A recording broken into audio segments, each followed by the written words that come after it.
Okay, this book's really good for.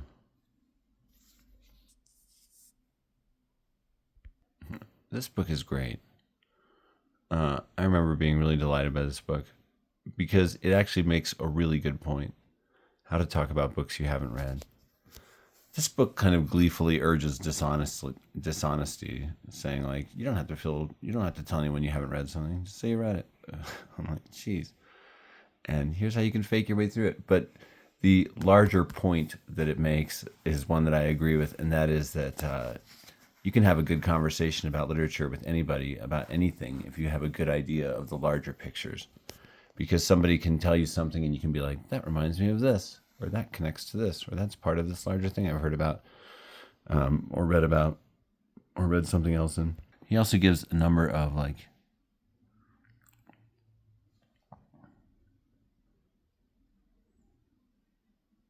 the psychology of reading, a witty and useful piece of literary sociology. Literary sociology, I like that idea. Yeah, if you love books, then you think about books as a subject, not just a medium, and you like stuff about it like that. A book I love is How to Be Stupid. I want to say by Martin Amis, but I think I'm getting the last name wrong. But it's kind of about how intelligence can be a curse, and somebody who tries to step away from reading. It's a great book. I feel like it relates to this topically. They say a book's never really yours unless it has like a weird stain or two on it. Then I'd just like to set something nice and greasy on there. I remember when this book was new. Now it's scuffed and it has a weird spot on it. How fiction works should delight and enlighten practicing novelists, would-be novelists, and all passionate readers of fiction. I think I read this twice. Yeah, I feel like nonfiction writers have a lot to gain from learning as much as they can about fiction. 2008. This book is so 2008. It kind of is. I remember carrying it around that year. Narrating. The house of fiction has many windows with only 2 or 3 doors. You can tell a story in the third person or in the first person, and perhaps in the second person singular or in the first person plural.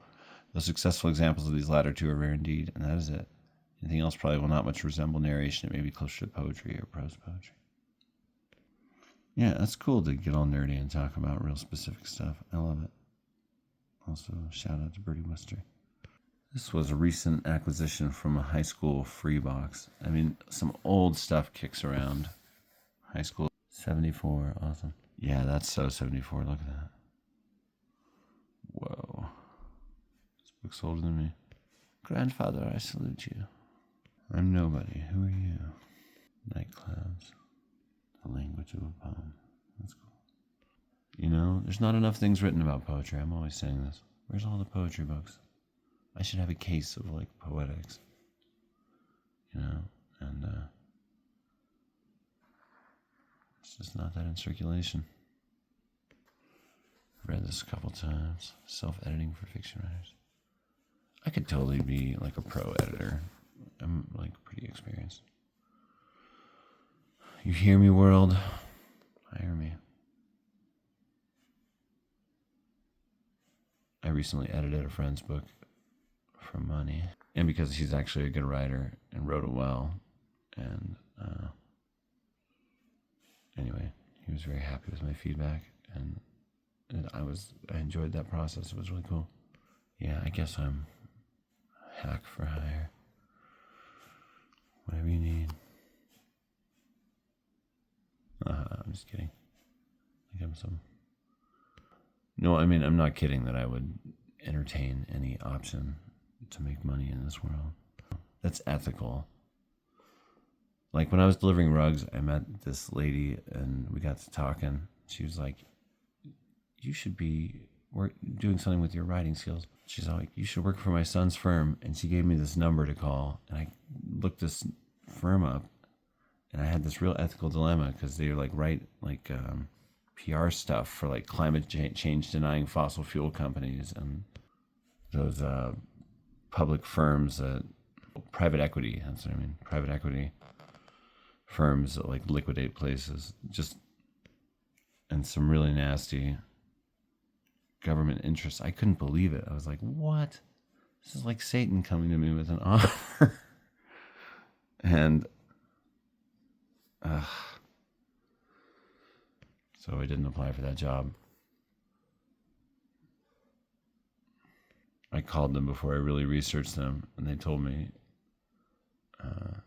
to send them some writing samples, and they were open and stuff. And then I did a bunch of research, and I was like, Exxon? One of their clients is Exxon? I'm sorry, I'm out.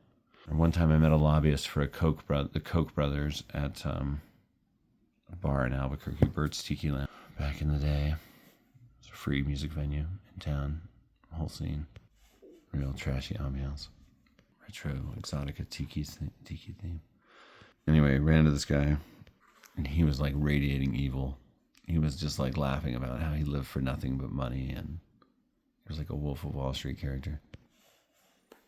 He was the worst. He literally told the bartender she'd be beautiful if she got a nose job. Like, what kind of a person says stuff like that? Annie Dillard's amazing. I need to read this. I don't know that I have. I don't think I have. This was a recent purchase from Page One Bookstore, so actually I know I haven't read this. It's a beautiful cover. Nice and simple. I love Annie Dillard, so it's kind of weird that I don't think I've read this. It's also interesting to see her as a character in How to Write an Autobiographical Novel, as a nonfiction figure, you know. Living by Fiction is written for and dedicated to people who love literature, dealing with writers such as Nabokov, Barth, Cooper, Pynchon, Borges, Garcia Marquez, Beckett, and Calvino. Huh. Okay. Topic I really like, and Annie Dillard, so that's cool. Literature/criticism.